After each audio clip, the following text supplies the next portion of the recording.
बिस्मिल्लाहिर्रहमानिर्रहीम रब्बि इश्रह ली सदरी वयस्सिर ली अमरी वहलुल उक़दतम मिन लिसानी यफ़क़हू क़ौली। Assalamu alaikum everyone, here is me Yusra Habib telling you about the classical Mendelian genetics. Classical Mendelian genetics क्या है ये देखते हैं। फर्स्ट हमें डेफिनेशन ऑफ अ जेनेटिक्स देखते हैं कि ये क्या है। जेनेटिक्स क्या है? Branch of a biology that study the way in which hereditary information is passed on from parents to offspring. वो ब्रांच ऑफ बायोलॉजी जिसके अंदर स्टडी क्या किया जाए, studies the way in which hereditary information is passed on from parents to offspring. कैसे hereditary information parents से offspring के अंदर पास होती है, इसको हम लोग क्या कहते हैं, जेनेटिक्स कहते हैं। ठीक है, genetics as a science was first practice by George Mendel या जॉर्ज मेंडल। ठीक है, इसने फर्स्ट उनसे प्रैक्टिस किया था जेनेटिक्स को मेंडल से। Mendel was a Australian monk who experimented for many year with P plants. अब ये जो उनसे इसने एक्सपेरिमेंट किसके ऊपर किया था, पी प्लांट्स के ऊपर एक्सपेरिमेंट किया था मेंडल ने। ठीक है, before his experiment people believe that the factors were inherited as a blend of a parental factors. लोग क्या समझते थे कि जो फैक्टर्स हैं वो किससे इनहेरिटेड होते हैं, inherited as a blend of a parental factors. Factors यहाँ पर ये कह दें कि किनको कहा जाता था, ट्रेड्स को फैक्टर्स कहा जाता था। ठीक है, जैसे कि अगर दो ट्रेड ले लेते हैं, ठीक है, पेरेंट्स के दो ट्रेड ले लेते हैं, हाइट ले लेते हैं पेरेंट्स की। एक पेरेंट जो उनसे हमारे पास शॉर्ट है और जो दूसरा पेरेंट है वो क्या है, वो टॉल है। ठीक है, तो अब जो इनको ऑफस्प्रिंग होगा वो क्या होगा कि वो कहते थे कि इनके जो फैक्टर्स हैं वो क्या होते हैं, ब्लेंड होकर ऑफस्प्रिंग में शो होते हैं। तो मीन कि जो टॉल और शॉर्ट जो उनसे फैक्टर ब्लेंड होंगे और जो आगे ऑफस्प्रिंग होगा वो कैसा होगा, वो दरमियाने साइज का होगा, ना ज़्यादा शॉर्ट होगा ना ज़्यादा टॉल होगा। पहले लोग ऐसे समझते थे कि जो उनसे factors is the blend of a parental factors, offspring के फैक्टर जो उनसे blend of a parental factors होते हैं, पर ऐसा नहीं था। ये इसने प्रूव करवाया कि ऐसा नहीं है। ठीक है, देखते हैं कब कैसे कराया। इसने एक्सपेरिमेंट किया मेंडल ने किसके ऊपर, पी प्लांट्स पे, और फिर इसने इस चीज़ को डिसअप्रूव किया और प्रूव किया कि अपना लॉ दिया, law of dominance. Okay, Mendel use pea to study inheritance because इसने पी प्लांट्स क्यों लिए थे स्टडी के लिए, क्योंकि true breeding strand were available, ये ट्रू ब्रीडिंग स्ट्रैंड अवेलेबल हैं। Peas are easy to grow and maintain, ये इजीली ग्रो हो जाते हैं और मेंटेन किए जा सकते हैं। They have a short generation time, इनका जनरेशन टाइम भी इतना ज़्यादा लॉन्ग नहीं होता, शॉर्ट जनरेशन टाइम होता है। Mendel's pea has easy to observe trade include, उसकी जो उनसे मैनी इजी जो ट्रेड्स थी ऑब्जर्व की जा सकती थी, इजीली जो उनसे बहुत सारी ट्रेड्स की क्या ऑब्जर्व की जा सकती थी, जिसमें हमारे पास सीड कलर आ जाता है कि सीड कलर ग्रीन है कि येलो है, सीड शेप जो उनसे राउंड है या रिंकल्ड होगी, पाउंड कलर जो उनसे यानी कि वो जो मटर के फली होती है उसको हम लोग पाउंड कलर कह देते हैं, उसका ग्रीन है कि येलो है, पाउंड की शेप कैसे स्मूथ है कि कॉन्स्ट्रिक्टेड है। अच्छा, फ्लावर कलर वाइट है कि पर्पल है, फ्लावर की पोजीशन एक्सियल है कि टर्मिनल है, यानी एक्सियल एक साइड पे है या फिर बिल्कुल टॉप के ऊपर जाके है, या फिर प्लांट साइज टॉल है या ड्राफ्ट है। ठीक है, फर्स्ट क्या है, pea flowers are constructed in such a way that they typically self fertilize. Pea flower जो है वो क्या होते हैं, कंस्ट्रक्टेड ऐसे होते हैं कि वो सेल्फ फर्टिलाइज किए जा सकते हैं। Because of this it is relatively easy to control the cross in pea. ठीक है, वो इस तरह कंस्ट्रक्ट होते हैं कि वो सेल्फ फर्टिलाइज हो जाते हैं, पर ये इसलिए भी ठीक है क्योंकि वो इस शेप में होते हैं, तो इनमें जो उनसे क्या किया जा सकता है, क्रॉस भी कराया जा सकता है, खुद से कंट्रोल किया जा सकता है क्रॉस को, ठीक है, यानी कि दूसरे फ्लावर्स भी इनके साथ पोलिनेट किए जा सकते हैं। By removing the anther of a one flower and artificially pollinated with the brush, cross can be easily controlled in the P plant में इजीली कंट्रोल किया जा सकता है, क्योंकि उनके फ्लावर जैसे खुले होते हैं, ठीक है, और ये खुद सेल्फ फर्टिलाइज होते हैं, पर यहाँ से एंथर रिमूव करके दूसरे फ्लावर के अंदर भी डाला जा सकता है और उसको जो सा पोलिनेट किया जा सकता है, यानी कि यहाँ से एंथर हटाया, ठीक है, रिमूव करके दूसरे किसी और फ्लावर के अंदर जो सा है ब्रश की मदद से दूसरे फ्लावर को पोलिनेट कर दिया गया, उसके कार्पल के ऊपर लगा दिया गया, तो इसमें कंट्रोल किया जा सकता है, यानी कि क्रॉस ब्रीडिंग को कंट्रोल किया जा सकता है, खुद भी क्रॉस कराया जा सकता है। वैसे ये सेल्फ फर्टिलाइज होते हैं खुद, वरना हम लोग इसको क्रॉस भी करा सकते हैं, इसलिए भी मेंडल ने इनको चूज किया। जो 7P characteristic studies bye Mendel वो कौन कौन से थे? फ्लावर कलर था, flower colour, flower position, flower का कलर या तो डोमिनेंट में हमारे पास कौन सा कलर आता है, पर्पल, रिसेसिव में वाइट कलर, और फ्लावर की पोजीशन एक्सियल या टर्मिनल, एक्सियल डोमिनेंट ट्रेड है और रिसेसिव में वो टर्मिनल है, ठीक है। अच्छा, सीड कलर हमारे पास या तो जो सा येलो होगा या ग्रीन होगा, सीड का शेप रिंकल येलो राउंड या रिंकल्ड, पाउंड का कलर जो सा है वो ग्रीन हो, शेप जो सा है ग्रीन हो, शेप कॉन्स्ट्रिक्टेड होगी या फिर सीधी स्मूथ होगी, पाउंड का कलर जो सा है हमारे पास ग्रीन या येलो होगा, प्लांट हाइट हमारे पास जो सा टॉल होगी या शॉर्ट होगी, ठीक है। ये 7 स्टेज इसने कवर किए थे अपनी उसमें देखे थे। करेक्टर जोन से हमारे पास क्या होता है, हेरिटेबल फीचर्स को हम लोग क्या कहते हैं, करेक्टर कहते हैं, ठीक है। कॉमन टर्म्स इनको हम यूज करते हैं मेंडल के लॉ में स्टडी करते हुए, तो इनको देखना चाहिए कि क्या है करेक्टर, क्या है हेरिटेबल फीचर्स।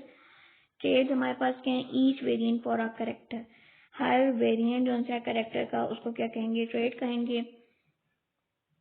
और डोमिनेंट अलील भी बहुत ज़्यादा यूज़ किया जाता है। डोमिनेंट अलील क्या होता है, allele that exert its full effect on the dominant what affect its allelic partner में है। डोमिनेंट अलील वो होता है कि जो अपना फुल अफेक्ट शो कराता है, बेशक उसके साथ जो है दूसरा पार्टनर कौन सा है, no matter what affect its allelic partner में हैव, उसके एलेलिक पार्टनर का जो भी अफेक्ट है, अगर वो डोमिनेंट अलील है तो वो अपना पूरा का पूरा जो उनसे अफेक्ट शो करा देगा, साथ उसके बेशक जो एलेलिक पार्टनर है वो रिसेसिव है और वो अपना शो नहीं करा पाता, ठीक है।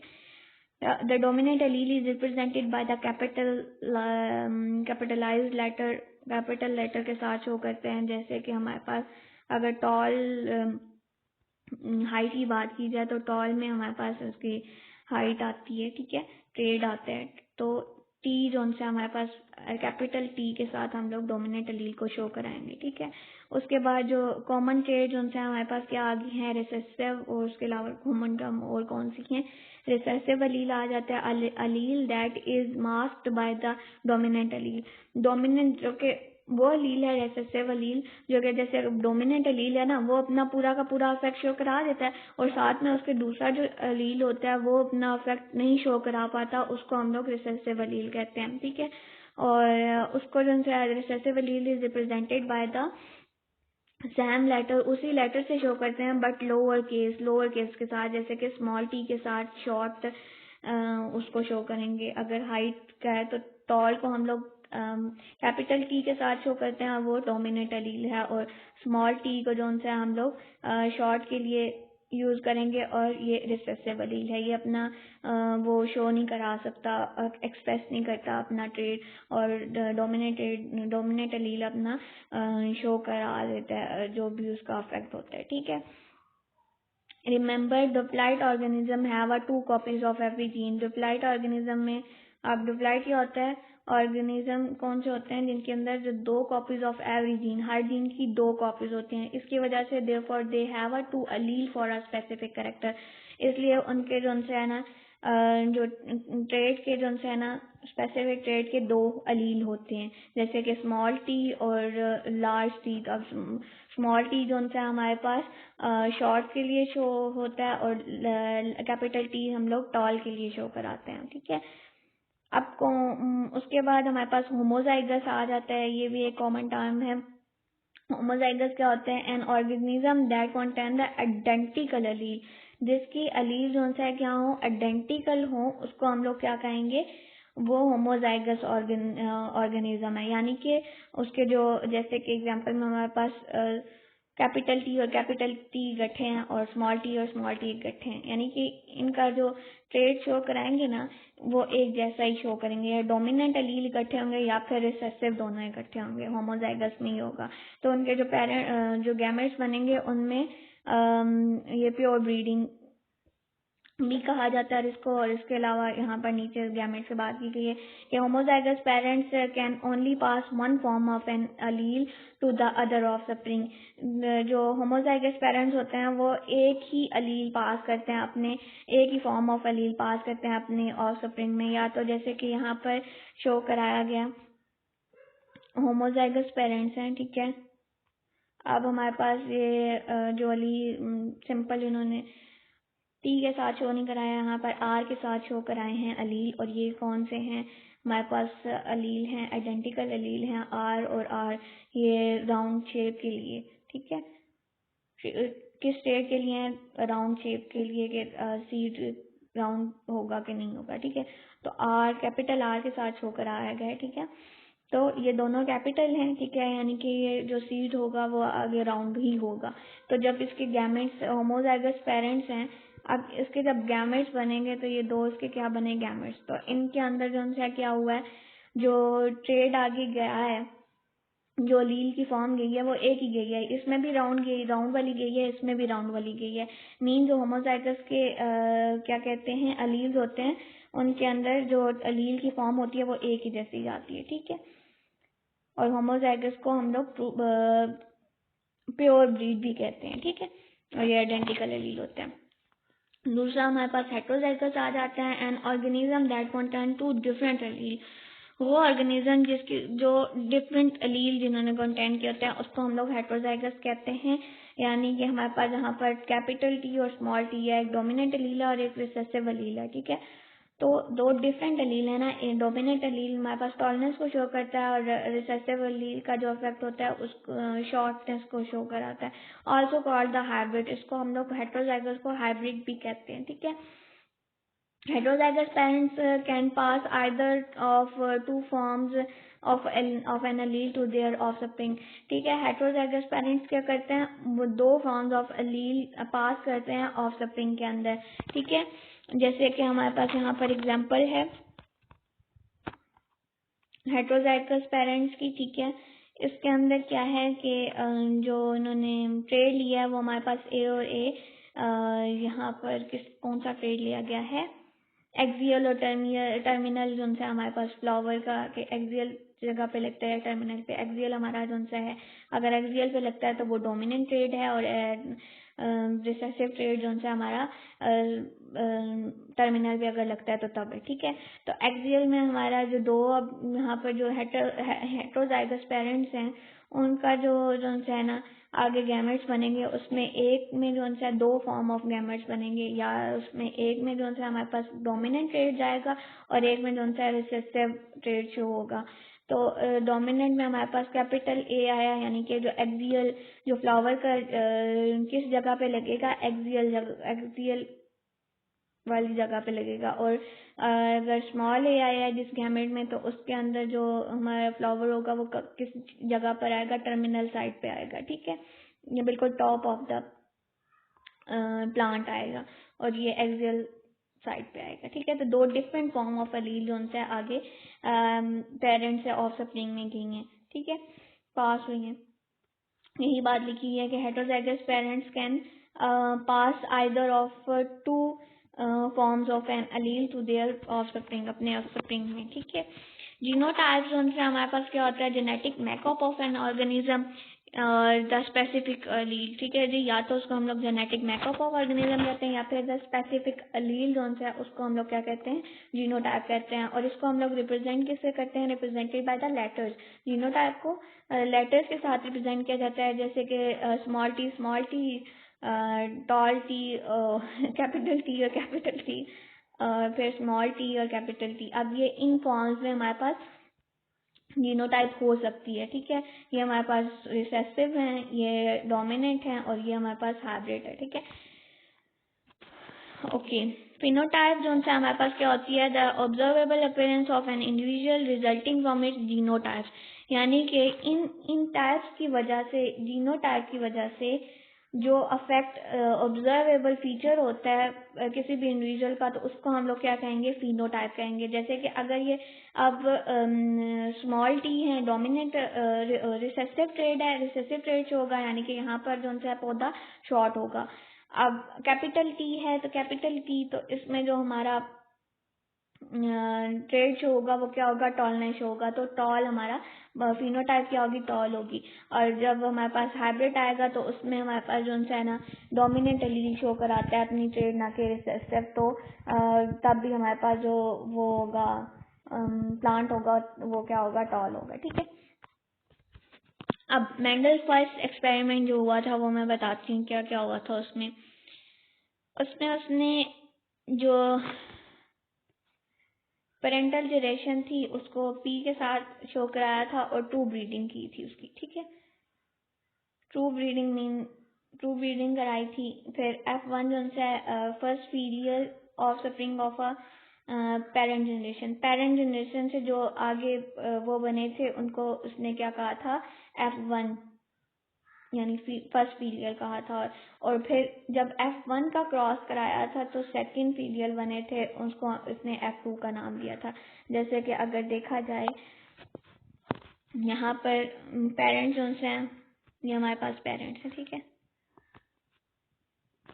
इनका जब क्रॉस कराया, ओहो चल जैसा भी है, क्रॉस कराया तो हमारे पास जो है इसमें इसने उसको नाम दिया F1 का, ठीक है, F1 जनरेशन का, F1 यानी फर्स्ट पीरियड का। और फिर जब F1 का जो है क्रॉस कराया दूसरे F1 के साथ,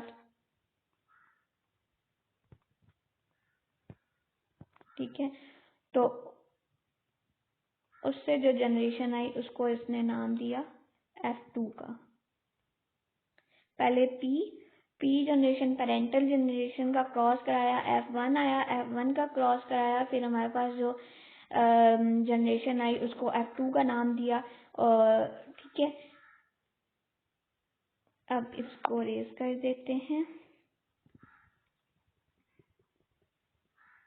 ओके। फिर जैसे कि अब इसने कैसे क्रॉस कराया ये सारी डिटेल यहाँ पर दी हुई है। फर्स्ट ऑफ ऑल क्या हुआ, remove the स्टेमन from the purple flower. Purple flower से जो है उसने क्या किया, स्टेमन रिमूव कराया, ठीक है। ये सारे स्टेमन इसने रिमूव कर लिए पर्पल फ्लावर से। फिर क्या किया, transfer pollen from the stamen of a white flower to the carpel of a purple flower. पहले जितने भी यहाँ पर ये सारे क्या हैं, स्टेमन है, वो स्टेमन हैं, ठीक है, पर्पल फ्लावर के। इन सबको क्या किया, रिमूव कर दिया, जैसे कि सीजर की मदद से इन सबको जो है काट के साइड पे कर दिया, ठीक है। अब जो वाइट फ्लावर के जो स्टेमन्स थे वो ब्रश की मदद से लिए और इसने यहाँ पर वहां से लिए, ठीक है। और जैसे कि एरो से शो हो रहा है, इधर से ये स्टेमन इसने लिया, ये येलो से कलर का छोटा सा ये लिया, और यहाँ पर इसके जो कार्पल था, फीमेल पार्ट था उसका फ्लावर का, उसके ऊपर आके रख दिया। फ्लावर के दो पार्ट्स होते हैं, एक पार्ट होता है कार्पल और दूसरा जो है एंथर होता है। एंथर के ऊपर जो है स्टेमन लगे हुए होते हैं, ठीक है। जो स्टेमन पार्ट होता है वो मेल पार्ट होता है और कार्पल पार्ट जो है उसको क्या कहते हैं, फीमेल पार्ट। अब कार्पल के ऊपर जो है वो स्टेमन जो है इसने रख दिया, ट्रांसफर करा दिया। फिर उसके बाद क्या हुआ, ये जो कार्पल था ये क्या हुआ, transfer the pollen from the stamen of a white flower to the carpel of a purple flower, कर दिया इन्हें ट्रांसफर। फिर उसके बाद pollinated carpel matured into a pot. अब ये जो कार्पल था वो किसमें, फूल से, फिर वो आगे पॉट में कन्वर्ट हुआ, ये फली बनी और इसके अंदर जो मटर जो है लगे। ठीक है, अब ये जो से मटर, इनको एज अ सीड भी हम लोग यूज कर सकते हैं। इनको जो से निकाला यहाँ से और इनको planted are seed from pod. इन सबको जो सा लेके इनके जो सा है क्या बना दिए, आगे पौधे लगा दिए। ठीक है, और ये फिर दोबारा सारे के सारे प्लांट्स जो से क्या हुए, ग्रो किए।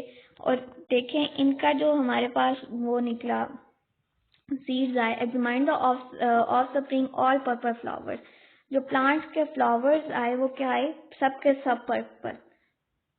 पर ऊपर जो ब्रीडिंग हुई वो कौन सी हुई, वाइट और पर्पल फ्लावर की। पर जो हमारे पास प्लांट्स उसके निकले, जो F1 जनरेशन आई हमारी, वो सारे के सारे उसमें क्या आए, पर्पल फ्लावर आए। हालांकि वाइट और पर्पल फ्लावर का क्रॉस पॉलिनेशन हुई थी।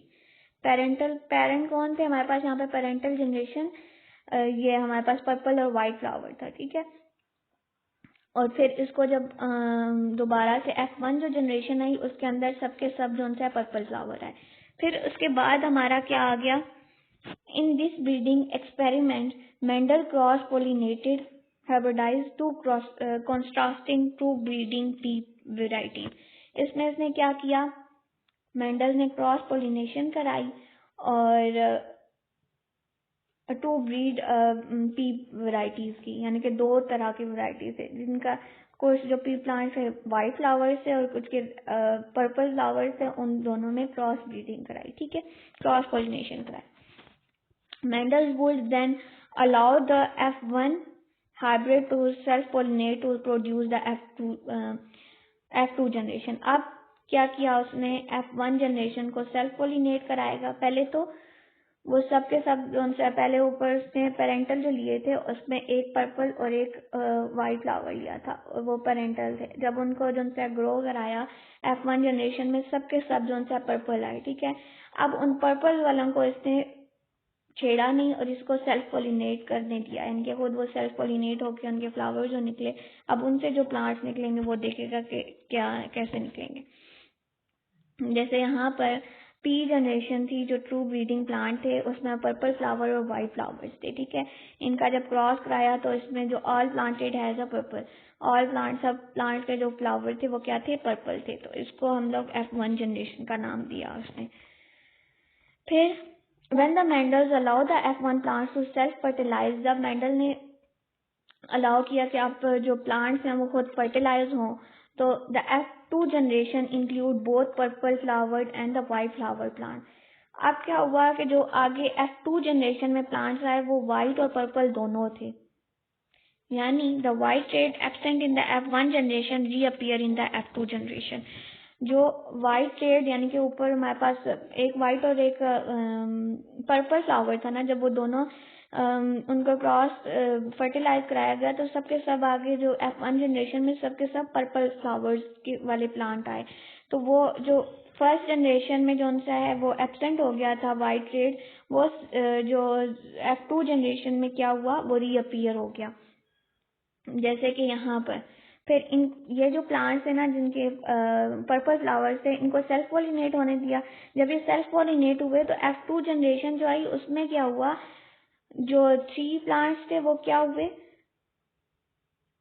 ये प्लांट था ना इसको खुद ही पॉलिनेट होने दिया, क्योंकि उसका स्टेमन और जो कार्पल पार्ट है वो अपना तो होता ही है प्लांट का। ठीक है, तो जब ये इसका अपना होता है, क्या कहते हैं उसे, स्टेमन और कार्पल, तो वो सेल्फ पॉलिनेट खुद ही हो जाता है। जब सेल्फ पॉलिनेट होता है तो उससे जो जनरेशन आती है वो क्या आई है, F2 जनरेशन। उसमें जो हमारे पास फ्लावर आए वो कौन कौन से आए, 3 जो से पर्पल फ्लावर आए और 1 जो से वाइट फ्लावर आया, 3:1 की फॉर्म में। ठीक है, तो इससे क्या हुआ, जो हमारे पास जो फर्स्ट जनरेशन में white colour right red absent हो गया था F1 जनरेशन में, वो रीअपियर हो गया F2 जनरेशन में। ठीक है, तो when a crossing a purple flower P with white flower P Mendel got the following result. उसने कौन कौन से, यानी कि जब पर्पल फ्लावर को वाइट फ्लावर के साथ, वाइट फ्लावर पी के साथ जो उनसे क्या किया, क्रॉसिंग कराई, तो मेंडल ने क्या क्या रिजल्ट उसको आए। एक क्या आया, द फर्स्ट फीलियर यानी F1 generation I, all the offspring produce purple flower, सब ने जो पर्पल फ्लावर प्रोड्यूस किया, जो कि मैंने पीछे बताया अभी। इन द सेकेंड जनरेशन में क्या हुआ, सेकेंड पीरियड यानी F2 generation, approximately 3:1 ratio of the purple to the white flower was seen, यानी कि 3 पर्पल और 1 जो है ना हमारे पास वाइट फ्लावर सीन हुआ, ठीक है, 3:1 के हिसाब से। तो because the F1 generation did not produce the light purple flower and because the white flower show up in the F2 generation, Mendel disapproved the blended inheritance। यहाँ पर उसने डिसअप्रूव करवाया, क्योंकि जब उसने क्रॉस ब्रीडिंग कराई थी उसमें क्या था कि हमारे पास जो क्रॉस पॉलिनेशन कराई थी उसमें एक पर्पल फ्लावर था और एक वाइट फ्लावर था। तो ये होता है ना कि एक पर्पल था एक वाइट फ्लावर था, उन दोनों का जब क्रॉस फर्टिलाइजेशन कराई तो हमारे पास जो फ्लावर आना चाहिए था वो लाइट पर्पल कलर का आना चाहिए था, पर क्या हुआ कि सिर्फ पर्पल कलर का फ्लावर शो हुआ F1 जनरेशन में, और जब उसकी सेल्फ पॉलिनेशन हुई तो फिर उसके बाद वो F2 जनरेशन में वो दोबारा से रीअपीयर हुआ जो वाइट कलर था।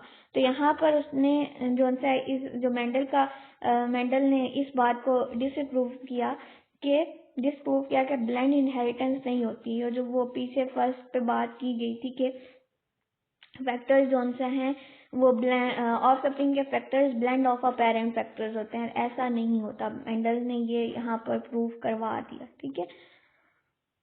Mendel said that the parents has 2 sets of factors.